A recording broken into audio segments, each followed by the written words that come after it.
Ahoy there, YouTubers! It's Justin coming to you from the Big Blue Nation once again. And today, I was going to talk to you about Ferocactus latispinus, or the Fish Hook Cactus, Devil's Tongue Cactus, and the Crow's Claw Cactus. This cactus does have a lot of different names, and if you look in at the spines, you can relatively see why. These have a lot of spines in the center, and the middle one kind of comes out and curves down, kind of like a fish hook. This is a relatively easy plant. We're talking cacti, so you want to make sure this plant gets a lot of light. And when I say a lot of light, I mean at least 8 hours of direct sun a day. Now, this isn't one of those plants that you can sit on the ledge of a windowsill and hope that it'll be fine. No, this plant needs to be outside in direct sunlight. If the sun's not shining on it for at least 8 hours, you're going to have a wonky looking plant. I'll go into some water. Once you transplant the plant, I would give it a good watering, but after that, the only time this plant should get any water is when Mother Nature adds water to it.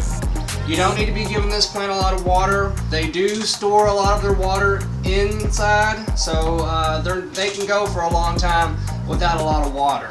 With soil, just do not forget it's a cactus. It thrives on neglect. So you want to make sure that your soil is going to be able to drain relatively fast. Any kind of soil with fine particulates, sand, will really help drain a lot of the water.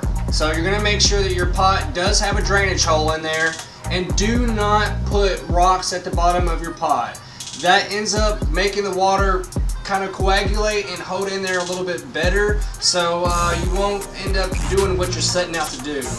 Make sure you do not put rocks in the bottom of the pot, because that's going to end up hurting it. Other than that, these plants aren't too fussy.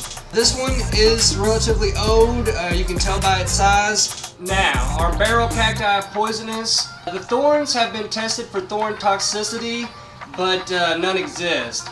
But still, the spines are encased in a microscopic sheath that tend to remain in your skin once they've been removed. I can't tell you how many times I've been poked and it's itched and bothered me for a long time. Usually you can use soap and water to get rid of that, or any kind of anti-itch cream. One particular thing that I do like about cacti though, they don't really have a whole lot in the way of pests. I think the only thing I've seen that's bothered any kind of cacti has been maybe scale, but that's kind of a long shot. Spider mites can get in on some of the hairier ones, but other than that, that's really about it. They don't have a whole lot. Really the only thing you have to kind of worry about is watering too much, because then you'll get your root rot. So you just have to err on the side of caution when it comes to cacti, and remember that they don't like a whole lot of water. So as long as these plants are getting their 8 hours of direct sunlight, you don't have to worry about pests. And I think I've had this guy in its same pot for a little over a year now. Next spring I will repot it or transplant it. So other than that, it's really easy to take care of. I basically just set it out in my yard in a nice sunny spot and forget about it, and that's what they thrive on. Also, don't forget that the plant is going to need a winter dormancy period, so it needs to have really dry soil during the whole winter months.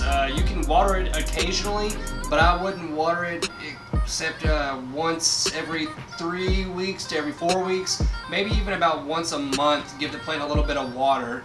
Like I said, it's in its dormant period, so it needs dry soil. It's not going to be doing any growing at this time at all, so make sure that the soil does stay relatively dry. Well guys, that's really all I have to say about the Fish Hook Cactus.